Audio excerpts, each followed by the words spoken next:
महाराज आपने ये जो यज्ञ का आयोजन रखा है, इस यज्ञ के आयोजन से ही मैं आपसे प्रश्न करता हूं। उन्होंने प्रथम प्रश्न किया, यज्ञ में प्रयुक्त ऋचाएं कुल कितनी हुआ करती हैं? यज्ञ में प्रयुक्त ऋचाएं कुल कितनी हुआ करती हैं? जिनको पढ़ यज्ञ की सारी प्रक्रिया हुआ करती हैं, जिनको पढ़ यज्ञ की सारी प्रक्रिया हुआ करती है। यज्ञ में जो गाते अश्वल पूछे आज बल के बतलाते, मानव जीवन एक यज्ञ है समझाते। अश्वल पूछे आज बल के बतलाते, मानव जीवन एक यज्ञ है समझाते। अश्वल पूछे आज बल के बतलाते। कहा कि ये जो यज्ञ होने वाला है, इस यज्ञ में कितनी ऋचाओं के द्वारा, कितने मंत्रों के द्वारा ये आज यज्ञ होगा, कितने मंत्रों का प्रयोग इस यज्ञ में होता है। अब आपसे भी पूछे, हम आपस में भी विचार करें, पंडित जी ये तो बड़ा मुश्किल काम है, कितने मंत्रों से?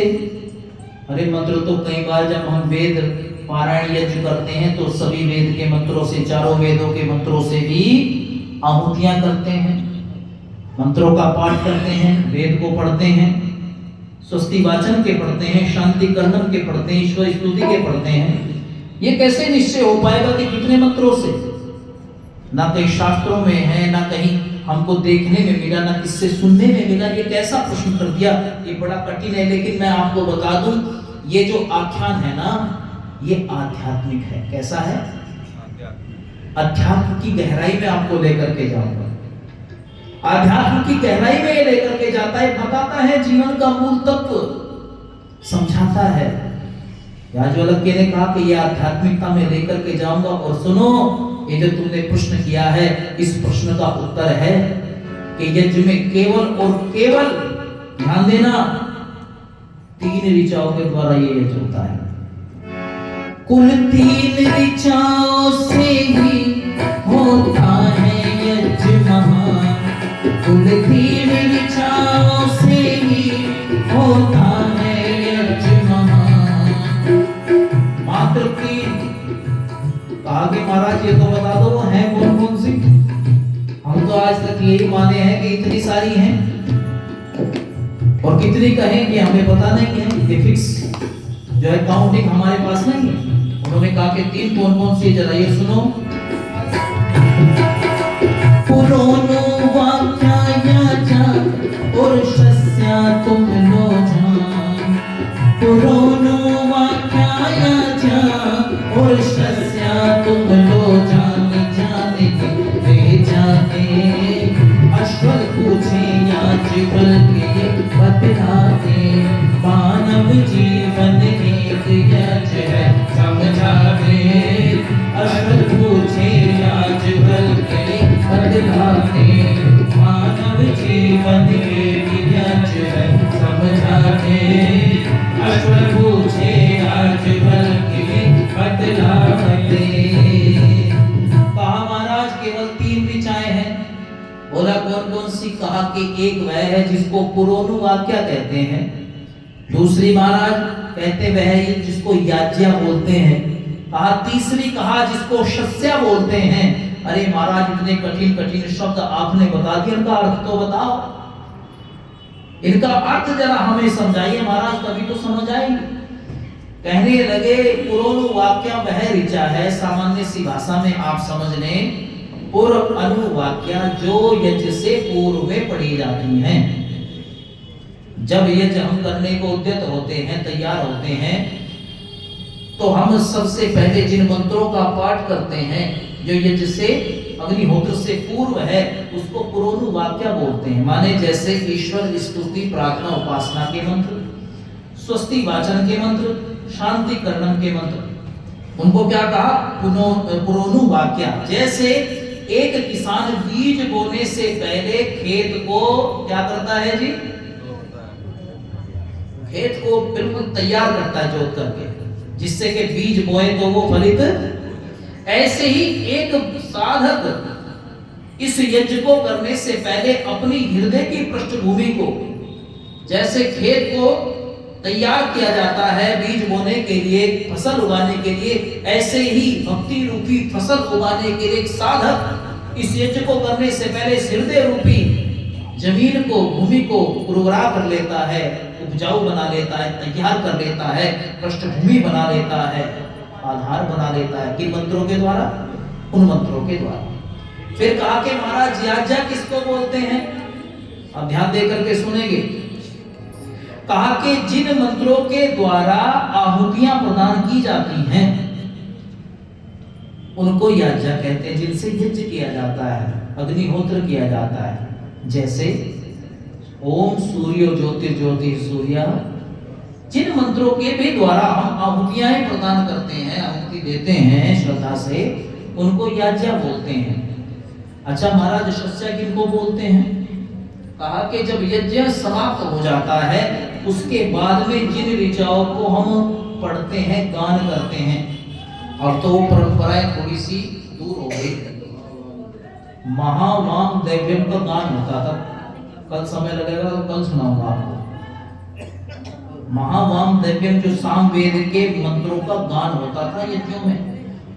हारमोनियम तो बाद के हैं, ये साथ ये जितने इंस्ट्रूमेंट है, पहले वीणा आदि, वीणा सबसे प्राचीन यंत्र है, वाद्य यंत्र, जिसके द्वारा उस मंत्रों का जो गायन होता था उस शैली में। सामवेद के जो विद्वान उस समय उद्गाता, जो सामवेद के विद्वान, गंधर्व वेद के जानने वाले, गायन शैली में प्रवीण, देखो बिना गायन शैली के वेद मंत्र पाठ करना भी, क्योंकि वेद में 4 चीजें होती है मंत्रों में, एक तो ऋषि, देवता, छंद और स्वर। बिना स्वर के जानने वाला वेद का विद्वान नहीं होता। इसलिए ऋषि दयानंद ने कहा कितने समय में कितनी विद्याएं पढ़े, कैसे पढ़े, उसमें गायन शैली भी बताया है। सामवेद का जो उपवेद, जिसको गंधर्व वेद कहते हैं, उसका विद्वान होना चाहिए जो स्वर को नहीं जानता, मंत्रों के अर्थ चेंज हो जाते हैं। तो इसलिए ये विद्या इतनी आवश्यक है। बस तू निवेदन कर रहा था। तो जो बाद में पढ़ी जाती हैं उनको शस्या कहते हैं। अच्छा महाराज ये तो बताओ उनका जीवन से क्या मतलब है?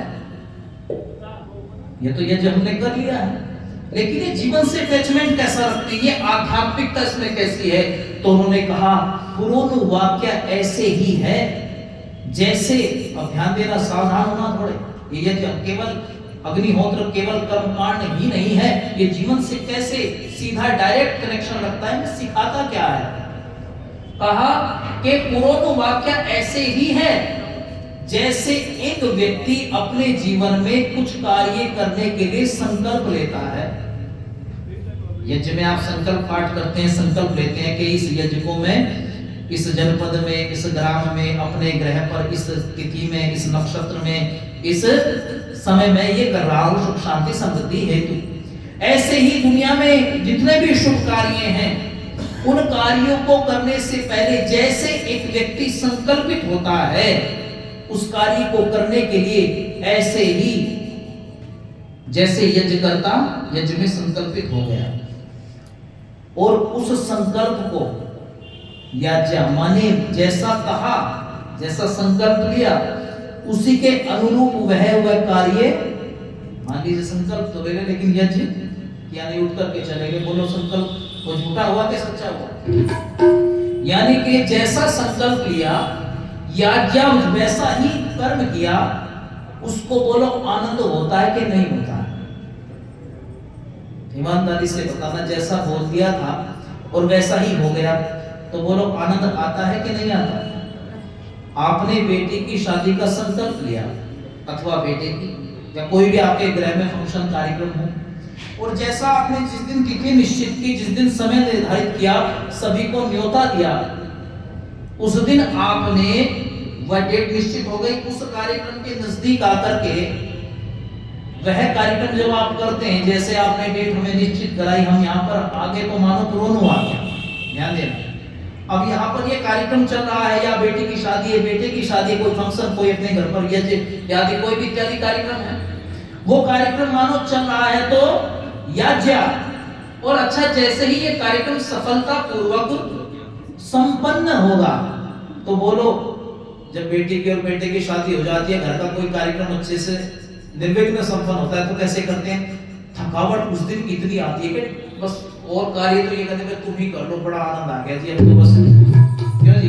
जिस दिन कार्यक्रम, नहीं तो चाहे आप एक हफ्ता कार्यक्रम कर लें, आपको नींद नहीं आएगी, रात को जागोगे आप 12-12 1-1 बजे तक, सुबह उठोगे आप 4 बजे, सारी व्यवस्था करोगे, और जिस दिन कार्यक्रम खत्म होगा उस दिन बोलो, उस दिन आलस्य आता है कि नहीं आता? अच्छा, वो खुशी होती है कि दुख होता है? जैसा आपने बोला था वैसा ही शादी या कोई कार्यक्रम वैसा ही हुआ ईश्वर के कृपा से।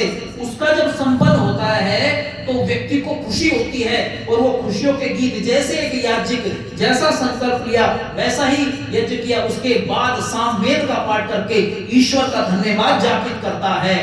ऐसे ही एक व्यक्ति जीवन में शुभ कर्मों का संकल्प लेकर के वैसा ही करके जीवन में खुशी और मंगल के गीत।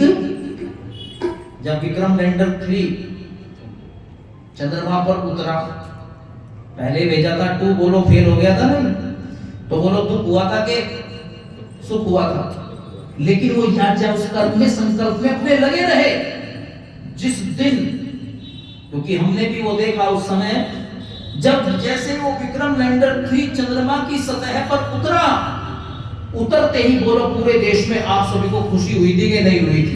यही तो याज्ञा, यही तो सस्या है, यही तो पुरोनो वाक्य याज्ञा, और यही तो जीवन का यज्ञ है। यानी कि इस जीवन रूपी यज्ञ में जो मानव मनोभव, इसलिए तो वेद ने कहा, इसलिए तो कहा कि मानव तो कैसे भोग कर, त्याग पूर्वक भोग कर, जिसकी चर्चा कर रहे थे आदरणीय हमारे गुरु जी। तो कहा कि मानव के लिए सबसे पहले है मन वचन कर्म, और जो जैसा बोलता है वैसा ही करता है, बोलो वही दुनिया का क्या होता है? सम्मान करने वाला, और दुनिया उसका सम्मान करने वाली होती है। तो कहने लगे महाराज, जब आपने जीवन से ये संबंध बता दिया तो इसका फल क्या होता है?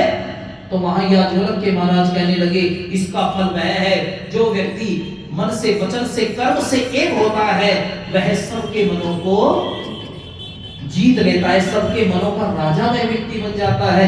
ये इसका फल है, वह लोगों का स्वामी हो जाता है। इसलिए जो जैसा बोलता है वैसा नहीं करता, तो बोलो उसकी कीर्ति और यश बढ़ता है या घटता है? अच्छा, एक बताओ, ऋषि दयानंद ने जैसा संकल्प किया था वैसा ही किया कि नहीं किया?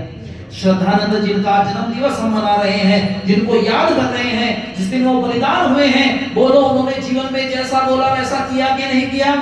जोर से बोलो जी, किया।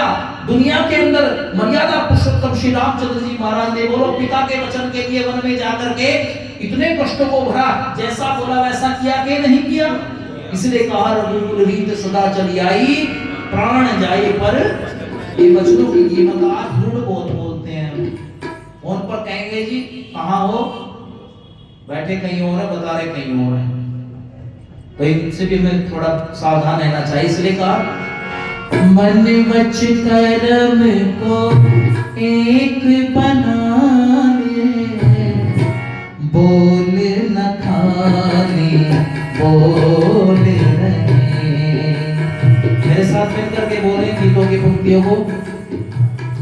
मन वच कर्म को एक बना ले, बोल न खाली बोल रहे, बोल न खाली बोल रहे।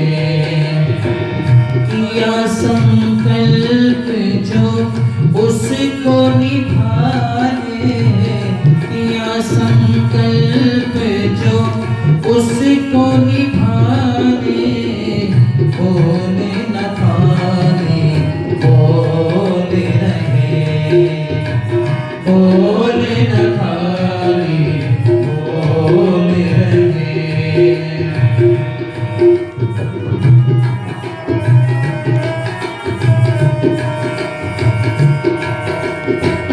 जैसा बोले करता जो नर,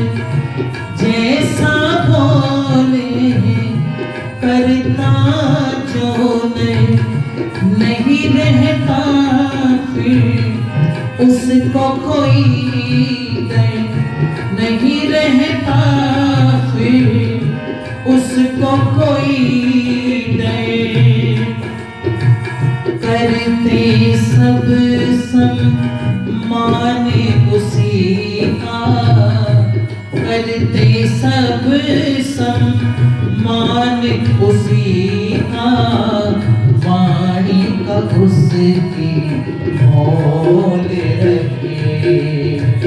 वाणी का उसकी मोल रहे। मन वश कर्म को एक बना ले, बोल न खाए बोल रहे, बोल न खाए बोल रहे। यानी सब सम्मान करते हैं उसका, उसकी बातों में वजन होता है।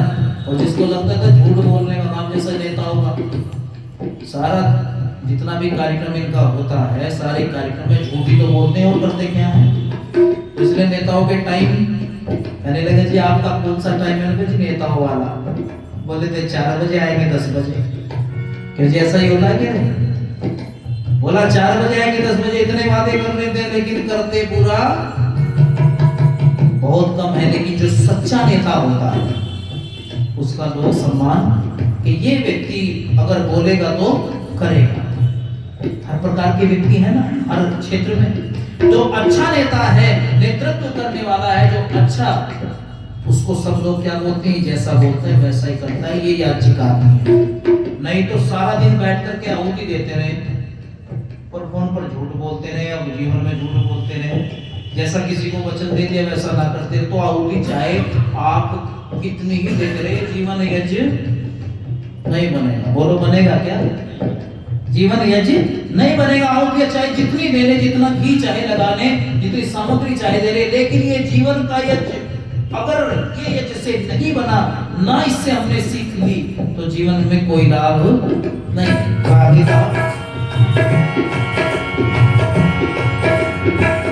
पवित्र ये जीवन तब बन जाए,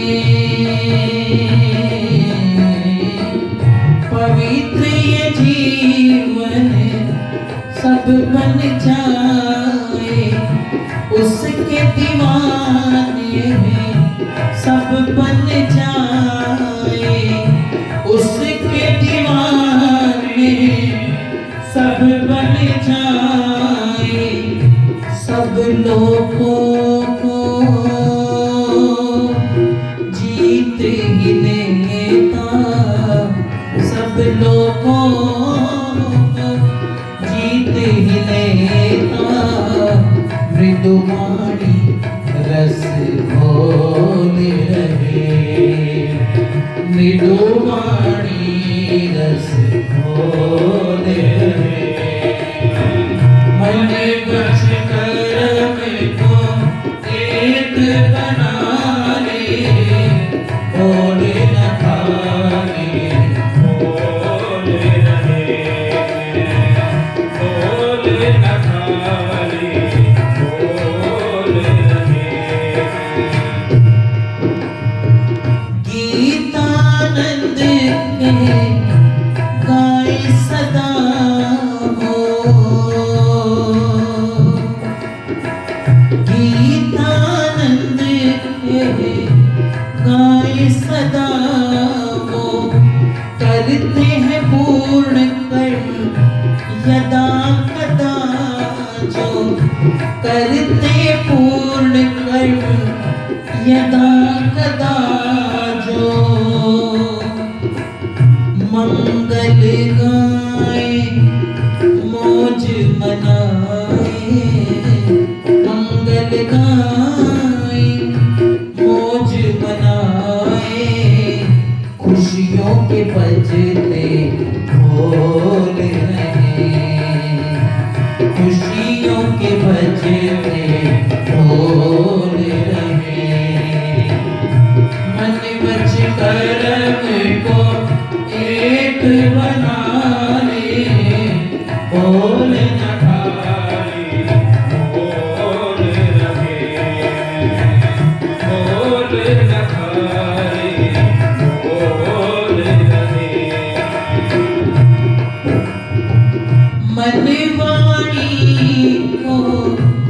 शुद्ध बना लो,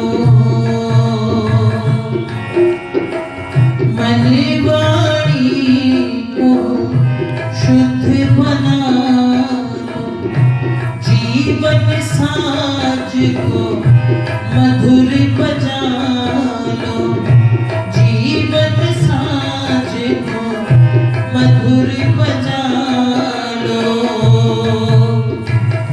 रस में डूबे सुन धुन तेरी, रस में डूबे सुन धुन तेरी, सुमित्र तभी में डोल रहे, सुमित्र तभी में डोल रहे।